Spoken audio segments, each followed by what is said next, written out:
is ABC News Nightline.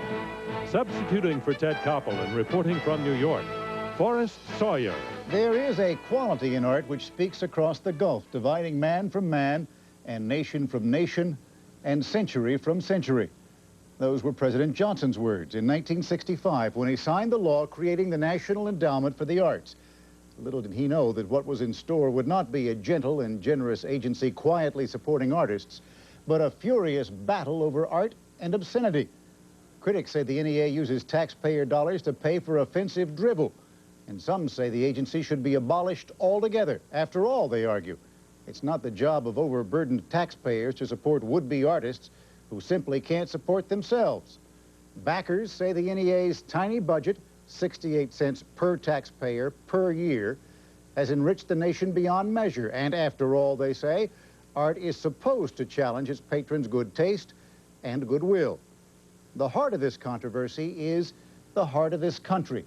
Should our government support art that is offensive to some or even many of its people in the search for some greater, undefined good? It's your money. You decide. First, Nightline correspondent Jackie Judd. One singular sensation, every little step she takes. If you've ever watched a chorus line, "Ah, look who's coming through that door. I think we met somewhere before." or storyteller Garrison Keillor, Oh, I just love the smell of a new car. Don't you, Miss Daisy? or Driving Miss Daisy, then you've seen what the National Endowment for the Arts can do. And in each case, an NEA grant helped get the project started. Could this be the same government agency that has conservatives so incensed? I would cut them off cold turkey and, as I said on the road, shut the NEA down, padlock it, and fumigate the building. Buchanan calls this a cultural war. One of the combatants is Ann Radice, acting head of the NEA. Radice recently told Congress that the government can't afford to fund projects that don't have the widest audience or whose sexual content is the only thing that leaps out at you. The NEA acted on that and in the process angered many in the artistic community who believe their work has to challenge and provoke. 2 NEA advisory panels resigned after Radice, in an unusual move, refused to fund 2 exhibits that a panel had approved. Sculptor Rona Pondick's work was submitted as part of one proposal for a show at MIT in Boston. I like to deal with impulses and desires, setting a stage for people to go back to childhood memories. The piece that offended is called Milk, and by Pondick's own description, looks like an accumulation of breasts. I start to think, where would art be if Radice was present when Michelangelo made the David? She would probably say he would have to put fig leaves over the genitals, or else she wouldn't fund it. Ladies and gentlemen, a great songwriting force of the American musical theater, Mr. Stephen Sondheim. Mainstream artists have joined the fight against the NEA as well. Songwriter Stephen Sondheim has refused to accept a National Medal for the Arts from President Bush. Sondheim complained that the NEA has become a symbol of censorship and repression.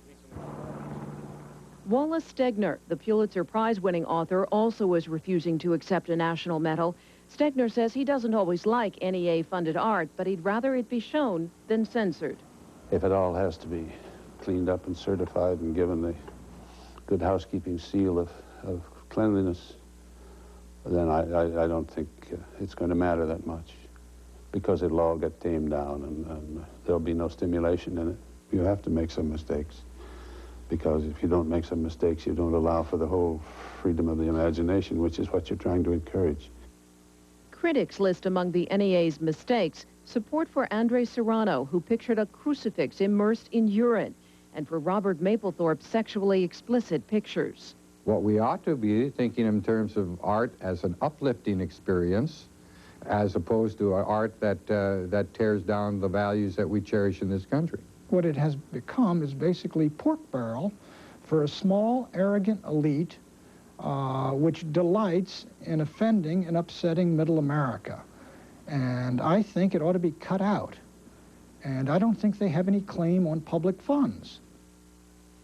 For the next few minutes, I'd like to talk to you about one of the smallest parts of our federal government, one which brings challenge and enlightenment and learning to all of us.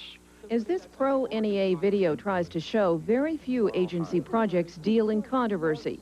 Critics less strident than Buchanan say the agency could avert controversy altogether by supporting only the classics. Well, the NEA was originally set up to preserve the great art of our civilization and make it accessible to the American people. And I believe that's the role that it should continue to play.